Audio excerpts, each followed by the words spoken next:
The morning sun rose slowly over the green hills of Colony 12. The sky turned from dark purple to soft orange.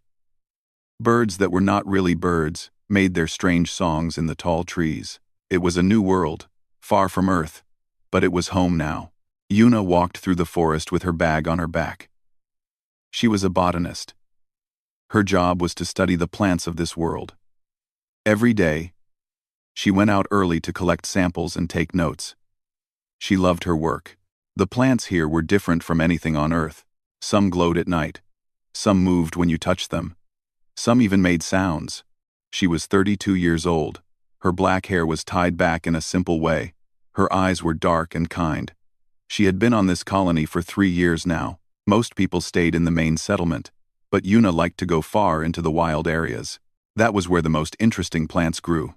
This morning, she walked a path she knew well. The air was cool and fresh. Dew sat on the leaves like tiny diamonds. She stopped to look at a flower she had never seen before.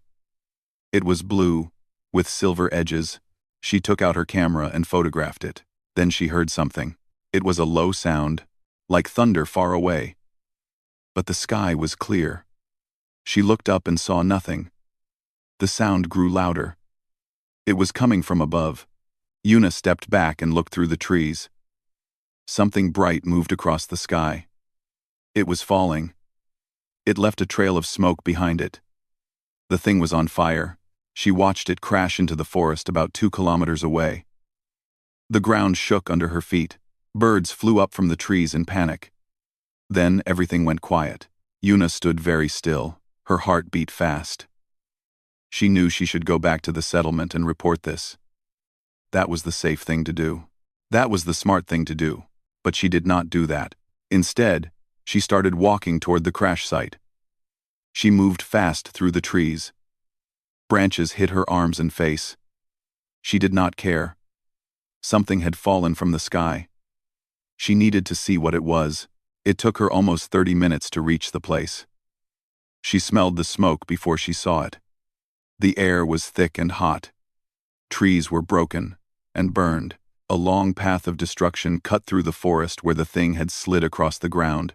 And there, at the end of the path, was a pod. It was small, maybe 3 meters long. It was made of dark metal that Yuna did not recognize. Strange symbols were burned into its side. It was not human. She knew that right away. Humans had not made this thing. Yuna felt fear rise in her chest. She had heard stories about alien life. Everyone had. But no one on Colony 12 had ever seen proof of it.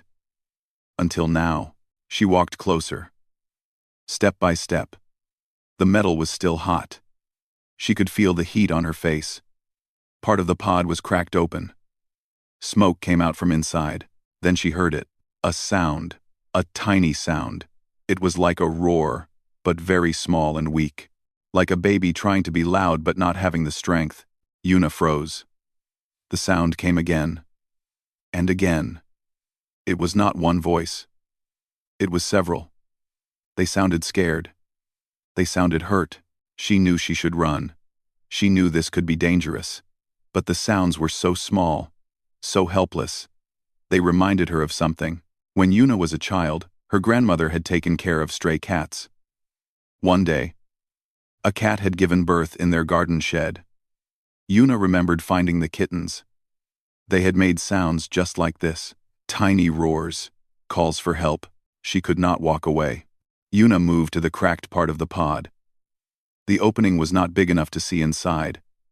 She put her hands on the hot metal and pulled. It burned her palms. But she did not stop.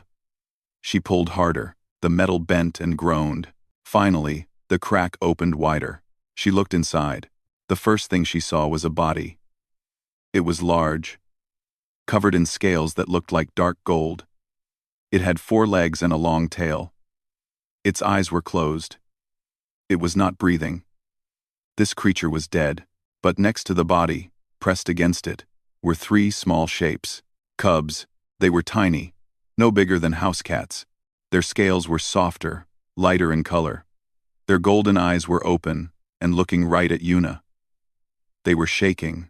They were making those tiny roars. They were calling for their mother, but their mother would never answer. Yuna felt tears come to her eyes. She did not know what these creatures were. She did not know where they came from. But she knew pain when she saw it. She knew fear. She knew loss. One of the cubs tried to stand. It fell down. Its leg was hurt. It made a sound that was almost like crying. Yuna reached into the pod. Her hands still burned from the hot metal, but she did not care. She touched the injured cub gently. It flinched at first. Then it looked at her with those big golden eyes. It was so small. So scared. She picked it up carefully. It fit in her two hands. Its body was warm. Its heart beat very fast against her palms. The other two cubs watched. They did not run. They did not attack. They just watched and made their tiny sounds. Yuna looked at the dead mother. She wished she could have saved her. But it was too late for that. It was not too late for the cubs. She took off her jacket and laid it on the ground. One by one, she lifted the cubs out of the pod and placed them on the jacket. They huddled together. They were still shaking. Yuna wrapped the jacket around them carefully. She held the bundle against her chest. The cubs pressed close to her warmth. Their tiny roars became quieter, softer. She did not know what she was doing. She did not have a plan. She only knew one thing. These babies needed someone. And right now, that someone was her. She started walking back toward the settlement. The sun was higher now. The forest was waking up around her. Somewhere far away, those strange birds sang their songs. Yuna held the cubs close and walked faster. She had found something today.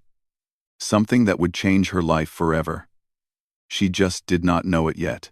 Yuna walked as fast as she could without shaking the cubs too much. The bundle in her arms moved sometimes. Small sounds came from inside her jacket. The cubs were awake. But they were quiet now. They seemed to understand that she was helping them. The settlement was not big. About 500 people lived there. Most were scientists like Yuna. Others were engineers, farmers, and support workers. They had come to this world to build a new home for humanity. They had never expected to find other life here. Yuna entered the settlement through the east gate.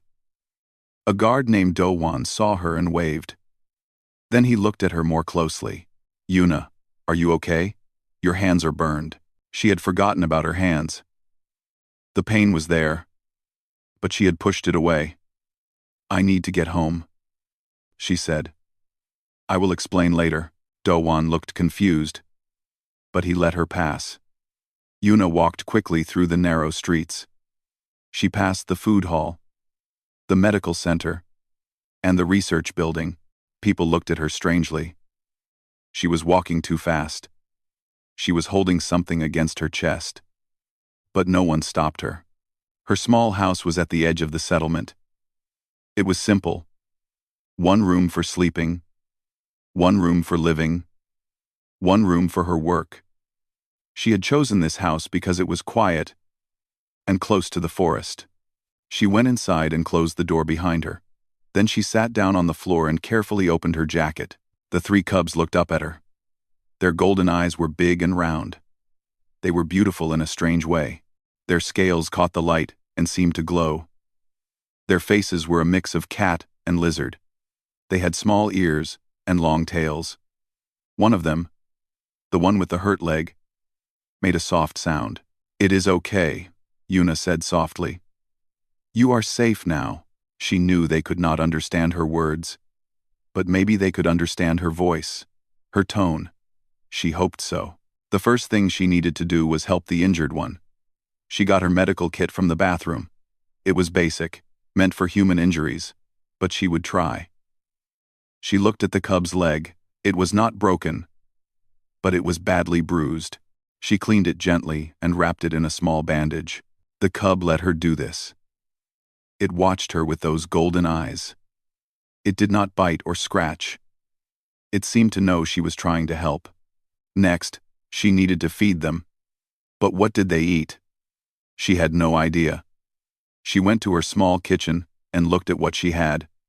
Dried meat, vegetables, Fruit. Water. She started with water. She poured some into a shallow dish and placed it in front of the cubs. They looked at it. They looked at her. Then one of them moved forward and started to drink. The others followed. They were thirsty. Very thirsty. They drank all the water quickly. Yuna filled the dish again. Next, she tried the dried meat. She broke it into small pieces and offered one to the nearest cub. It sniffed the meat. Then it opened its mouth and ate it. The others wanted some too. Yuna felt relief wash over her. They could eat human food. That was good. Very good. For the next hour, she sat with the cubs. She fed them. She gave them water. She talked to them in a soft voice. She did not know what else to do. Then someone knocked on her door. Yuna's heart jumped. She quickly covered the cubs with a blanket. "Stay quiet," she whispered. Then she went to the door and opened it just a little. It was Taeho. He was another scientist at the colony. He studied insects. He was also her friend. "Yuna, are you okay?" he asked. "Do-wan said you looked strange. And your hands." "I am fine," she said quickly. "I just had an accident in the forest." "Nothing serious." Taeho looked at her. He was not convinced. "Can I come in?" "Not now. I am tired. I need to rest." But at that moment, one of the cubs made a sound. A tiny roar. Taeho's eyes went wide. What was that? Yuna tried to close the door, but Taeho pushed it open gently.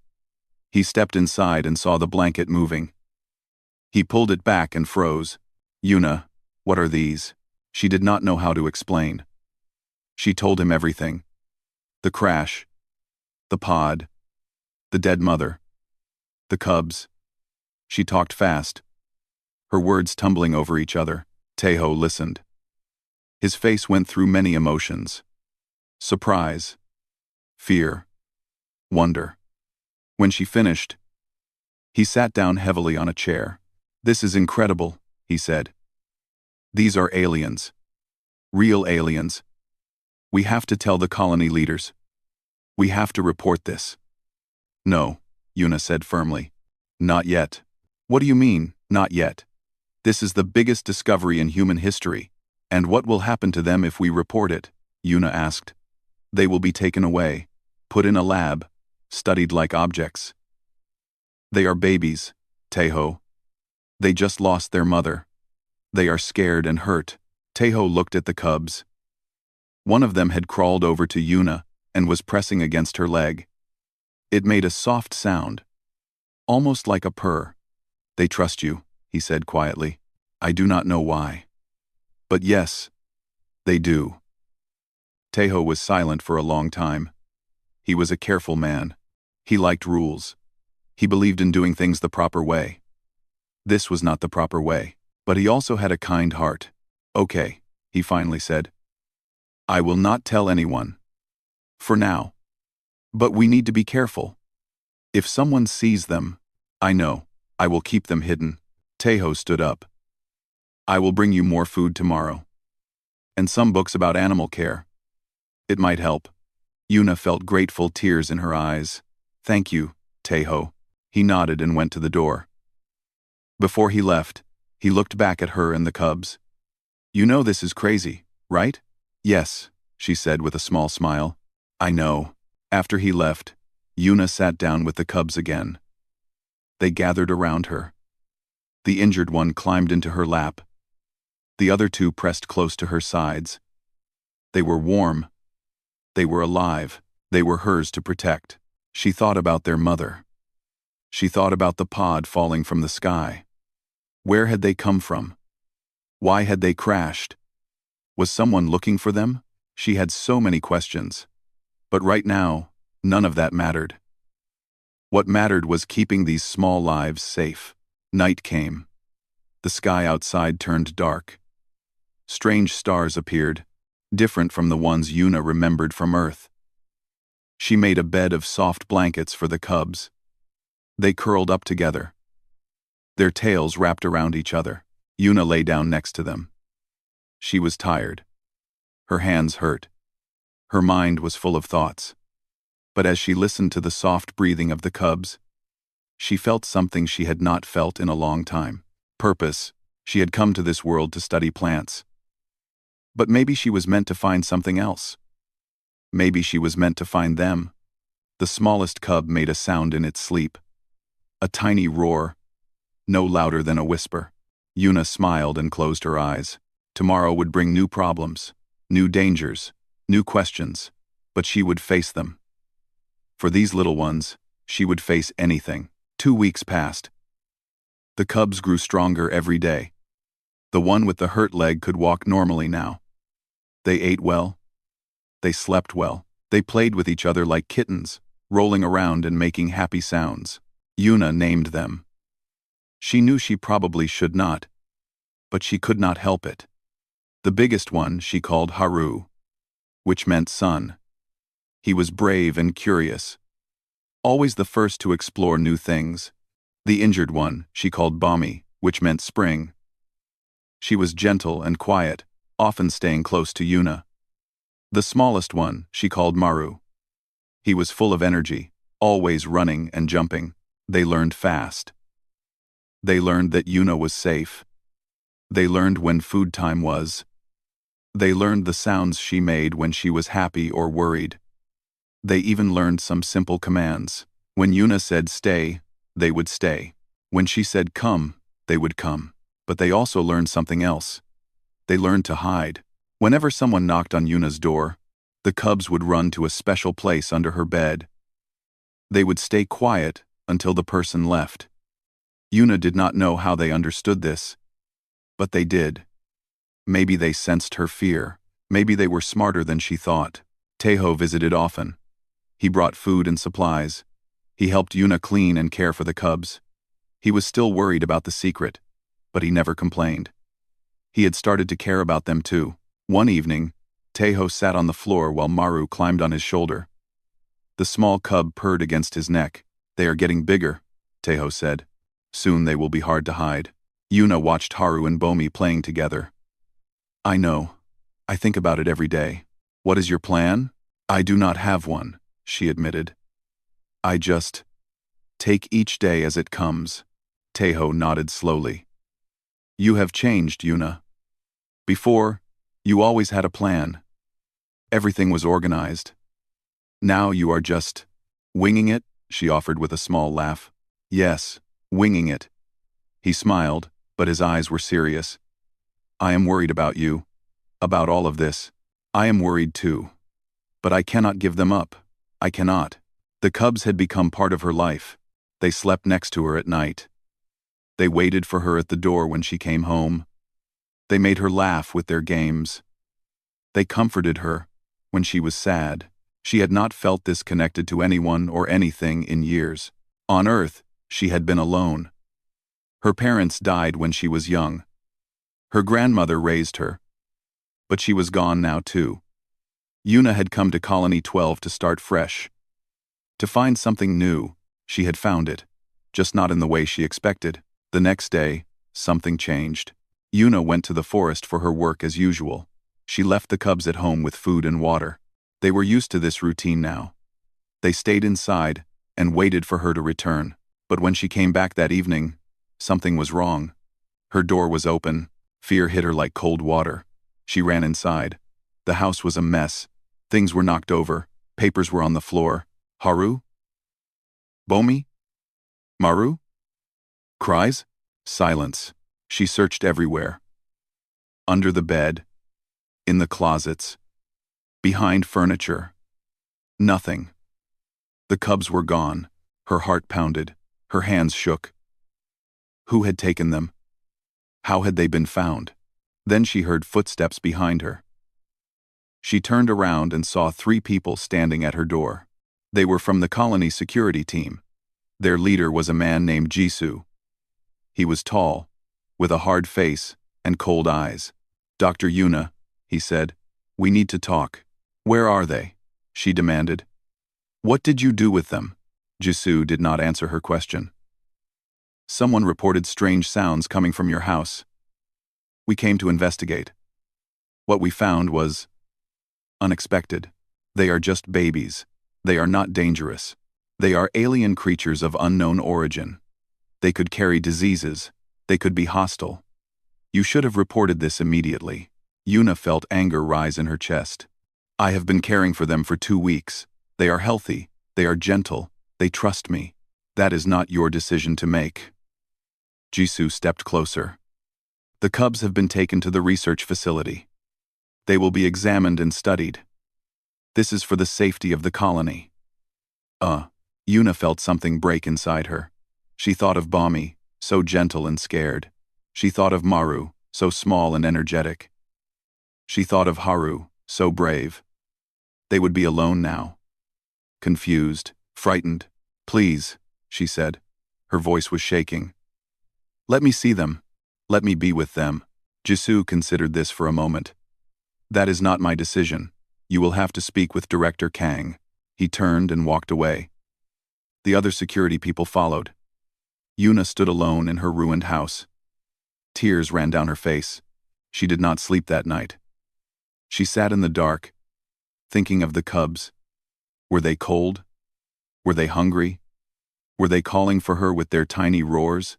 The next morning, she went to the research facility. It was a large building near the center of the settlement.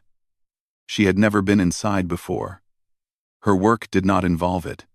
A guard stopped her at the entrance. I am Dr. Yuna, she said. I need to see Director Kang. The guard made a call. A few minutes later, a woman came out. She was older, maybe 60, with gray hair and sharp eyes. This was Director Kang. She led the science team of Colony 12. Dr. Yuna, she said. I expected you would come. Please, Director. The cubs.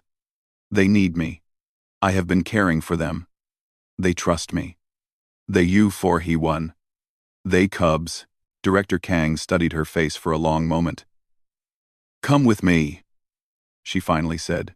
They walked through long hallways. Everything was white and clean. Yuna heard sounds. Machines, voices, and then something else. Tiny roars. Her heart jumped. She knew those sounds. She walked faster. Director Kang opened a door. Inside was a room with a large glass cage. And in that cage were Haru, Bommi, and Maru. They saw Yuna immediately. They ran to the glass. They pressed against it. They made desperate sounds. They wanted to reach her. Yuna put her hand on the glass. I am here, she whispered. I am here. Director Kang watched this. Her face showed no emotion. But Yuna thought she saw something in her eyes. Maybe surprise. Maybe curiosity. They know you, the director said. Yes. They know me. They would not eat this morning. They would not sleep last night. They only made these sounds, over and over. Yuna felt her heart ache. They were calling for me. Director Kang was silent for a long time. Then she said something that gave Yuna hope. Perhaps we should discuss an arrangement. Director Kang let Yuna stay with the cubs. She was allowed to visit them every day. She could feed them, play with them, and comfort them. In return, she had to share everything she knew about them, how they behaved, what they ate, how they communicated. The scientists were fascinated. They had never seen creatures like this before. They ran tests carefully. They took measurements. They tried to understand where the cubs had come from. Days turned into weeks. Yuna spent most of her time at the facility. The cubs were happier now that she was with them. They ate again. They played again.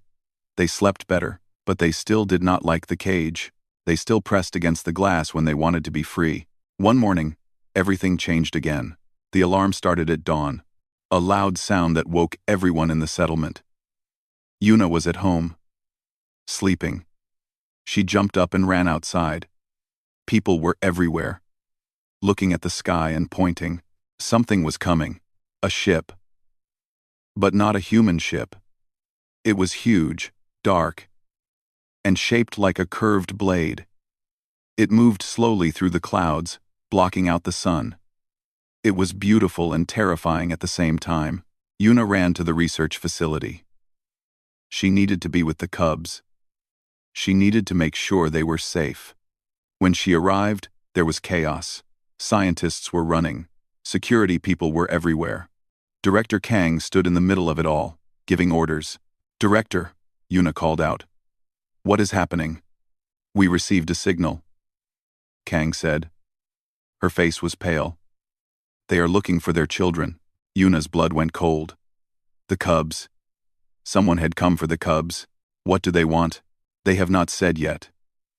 They only sent one message. They said they know we have their young ones. They said they want them back." Quote, Yuna ran to the room where the cubs were kept. They were awake, making anxious sounds. They could feel something was wrong. She opened the cage and gathered them in her arms. They pressed close to her, shaking. "It is okay," she whispered. "I am here." But she did not know if it was okay. She did not know what would happen next. An hour later, a smaller ship landed outside the settlement. A group of figures emerged. They were tall, over 2 meters. They had the same scaled skin as the cubs, but darker and harder. Their golden eyes burned with intelligence. They wore armor that looked both ancient and advanced. The Valari. That was what they called themselves. They were a warrior species, proud and powerful. They had traveled across the stars searching for their lost ship. The ship that had crashed in the forest. The ship that carried one of their commanders and her 3 cubs. The leader of the group was named Korath. He was the largest, with scars on his face and arms. He walked into the settlement like he owned it. His eyes looked at everything and judged it weak. Director Kang met him in the main hall. Yuna watched from a distance. The cubs, still in her arms. "You have our young ones," Korath said. His voice was deep and rough. "Give them to us. They are safe," Kang replied. She was trying to stay calm. "We have been caring for them. You took what is not yours. In our culture, that is a grave offense." The situation was tense. Other Valari warriors stood behind Korath. They carried weapons.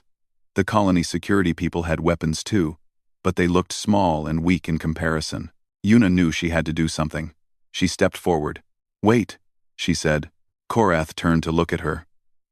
His golden eyes narrowed. Then he saw the cubs in her arms. His expression changed. Surprise. Then anger. "Put them down," he commanded. "Step away from them." But Yuna did not move. No. The room went silent. Everyone stared at her. Korath's warriors moved forward, but he raised a hand to stop them. "You dare to defy me, human?" "I dare to protect them," Yuna said. Her voice was steady even though her heart was racing. "I found them in the wreckage. Their mother was dead. They were alone and scared. I took care of them. I fed them. I kept them warm. I loved them." Korath stared at her. He did not seem to understand. "You are not of our kind. Why would you do this?" "Because they needed someone. Because they are innocent.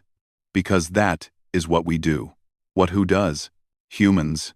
The cubs in Yuna's arms made sounds. They looked at Korath, then back at Yuna. Then something happened that surprised everyone. Bomi, the gentle one, pressed her face against Yuna's cheek. Haru, the brave one, climbed onto her shoulder and looked at Korath with challenge in his little eyes. Maru, the energetic one, wrapped his tail around Yuna's arm and held tight. They were choosing her. In front of everyone, they were showing that they belonged with her. Korath watched this. Something in his hard face softened. "Just a little. The bond has formed," he said quietly. Yuna did not understand. "What bond?" "Our young ones form bonds with those who protect them. It is instinct. It is sacred. Once formed, the bond cannot be broken." "What does that mean?" Korath was silent for a moment. Then he did something unexpected. He knelt down, bringing his face to Yuna's level. Up close, he was even more frightening. His teeth were sharp, his eyes seemed to glow, but when he spoke, his voice was different, softer. "These are the children of Commander Vera. She was brave and strong. She died protecting them. I came here to take them back, to raise them as our own. And now, I see that they have found another protector. A human. This has never happened before. I will not let them be taken from me, Yuna said. I am sorry for your loss. I am sorry about their mother, but I cannot give them up. Korath studied her face for a long time. Then he stood up. You have fire in you, human. Our kind respects fire. He turned to his warriors. They spoke in their own language. Yuna could not understand the words, but she watched their faces. Some looked angry. Some looked confused. Korath spoke for a long time. Finally, they all fell silent. Korath faced Yuna again. There is a way, he said. An old ritual. If you are willing to undergo it, you can become their official guardian. Their mother, in our eyes. What does the ritual involve? It is challenging, painful. Not all survive it. Yuna felt fear, but she also felt determination. She looked down at the cubs. I will do it, she said. Director Kang stepped forward. Yuna, wait. Think about this. I have thought about it. From the moment I found them, I knew I would do anything to protect them. This is just the next step. Korath nodded slowly. Then we will prepare. The ritual will take place at sunset. He turned and walked out of the hall. His warriors followed. The humans were left standing in shocked silence. Yuna held the cubs close. Her body was shaking now. She had agreed to something she did not understand. Something that might kill her. But she would not take it back. Not for anything. The sun began to set. The sky turned orange and red. The Valari gathered in an open field outside the settlement. They formed a large circle. Their armor shone in the fading light. Their golden eyes watched and waited. Yuna walked into the center of the circle. She wore simple clothes. White shirt. White pants. Nothing else. The cubs had been taken from her for now. They were held by Valari guards at the edge of the circle. They made worried sounds. They wanted to be with her. It will be okay, she called to them. I promise. Korath approached her. He carried a small blade made of black metal. Strange symbols were carved into its surface. He also carried a bowl filled with dark liquid. This is the ritual of claiming, he said. It has existed since the beginning of our people. When a guardian dies, another may take their place. But they must prove they are worthy. How? You must drink from the bowl of memories. It contains the blood of our ancestors, mixed with sacred herbs. It will show you things, test you, judge you. Yuna looked at the dark liquid. It smelled strange, sharp and bitter. And the blade? After you drink, you must cut your palm. Your blood will mix with ours. If the ancestors accept you, you will live. If they reject you. He did not finish the sentence. Yuna understood. There was a real chance she could die tonight. She thought about her life. Her parents, who died too soon. Her grandmother, who loved her so much. The years of loneliness that followed. Coming to this colony, finding the cubs, for the first time in so long, she had something to live for, and she was risking it all. But when she looked at the cubs, watching her with their golden eyes, she knew there was no other choice. She would not let them be taken. She would not let them grow up without love. I am ready, she said. Korath handed her the bowl. She took it with both hands. It was heavy and cold. She looked at the liquid inside. It was almost black, like the night sky. She raised the bowl to her lips and drank. The taste was terrible, bitter and burning. It went down her throat like fire. She finished all of it and dropped the bowl. Then she fell to her knees. The world changed. She was not in the field anymore. She was somewhere else. A dark place, with no sky and no ground. Just darkness that went on forever. Voices came from everywhere. They spoke in a language she did not understand.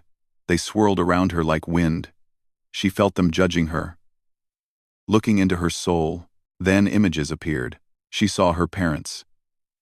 They were young, smiling, holding her as a baby. She saw them die in the accident. She felt that pain again, sharp and raw. She saw her grandmother, teaching her to cook, teaching her about plants, telling her stories at night. She saw her grandmother grow old and weak. She felt that loss too. She saw herself, alone, sad, lost, going through life without purpose, coming to this world to escape the emptiness. The voices grew louder. They asked her questions without words. Why do you want these children? What makes you worthy? Will you protect them with your life? Yuna answered with her heart. Because I love them. Because they need me. Because I would die for them 1,000 times. More images came. She saw the cub's mother, Commander Vera. She saw her fighting to control the crashing ship. She saw her throwing herself over the cubs to protect them from the fire. She saw her dying, but happy, because her children survived. Yuna felt tears on her face. She understood now. Vera had given everything for her cubs. Now Yuna was being asked to do the same. The darkness began to lift. The voices grew quieter. Yuna felt something warm spread through her body. It started in her chest and moved outward, touching every part of her. She opened her eyes. She was back in the field. The sun had almost set. The Valari were watching her in silence. She was still on her knees, but she felt different, stronger, complete. Korath stood in front of her. His face showed surprise. You survived the first part, he said. But the ritual is not finished. He handed her the blade. Now, your blood must speak. Yuna took the blade. It was lighter than it looked. She pressed it against her left palm and cut. The pain was sharp but quick. Blood flowed from the wound. Red and warm. Korath cut his own palm. He held his hand out to Yuna. She took it. Their blood mixed together. The moment it did, something happened. A light surrounded them. It was golden, like the cub's eyes. It grew brighter and brighter, until Yuna could not see anything else. She heard sounds. Music. Singing. Voices raised in celebration. Then it stopped. The light faded. The field was quiet. Yuna stood up slowly. Her palm was still bleeding. But she felt no pain. She felt only peace. Korath looked at her with new eyes. There was respect there now. And something like wonder. It is done, he said loudly so everyone could hear. The ancestors have accepted her. She is now guardian to the children of Vera. She is family. The Valari warriors knelt. All of them. Even Korath. They knelt before a human. Yuna did not know what to say. She looked at the edge of the circle. The guards had released the cubs. They were running toward her, making happy sounds. She fell to the ground as they reached her. They climbed all over her, licking her face, making their tiny roars. She held them tight and cried. Happy tears. Relieved tears. My babies, she whispered. My children. Korath approached her again. You have done something no human has ever done before. Our people will remember this. They will tell stories of the human who became mother to Valari cubs. Yuna looked up at him. What happens now? Now, we leave. We return to our home. But the children will stay with you. That is their choice. That is your right. He paused. However, they are Valari. One day, they must learn our ways, our history, our traditions. I understand, Yuna said. I will teach them what I can. And when they are older, maybe they can visit your world. Learn from your people. Korath nodded. That is acceptable. And perhaps you could visit too. You are family now. After all, for the first time, Yuna saw him smile. It was small and awkward on his hard face, but it was real. I would like that, she said. The Valari left that night. Their ship rose into the sky and disappeared among the stars. The colony returned to normal. Mostly. People talked about what happened. Scientists wrote reports. Politicians sent messages to Earth. But for Yuna, life was simple. She had her cubs, she had her work, she had Teho, who visited often and helped her raise the little ones. Months passed. The cubs grew bigger. They learned more words. They explored the forest with Yuna. They played with the colony children, who loved them, and sometimes, at night, when the strange stars shone bright, Yuna would sit outside with her cubs and tell them stories. Stories about their mother, brave Commander Vera. Stories about their people, the mighty Valari. Stories about a human woman who found 3 tiny roars in a crashed pod and decided to become their guardian. The cubs would listen with their golden eyes shining. They would make soft sounds of contentment. They would press close to the woman they called mother. Yuna looked up at the stars and smiled. Somewhere out there, Vera was watching. Somewhere out there, the ancestors were pleased. She had proven herself worthy. She had become what she never expected to be. A mother, a guardian, a bridge between 2 worlds. And that was the greatest adventure of all.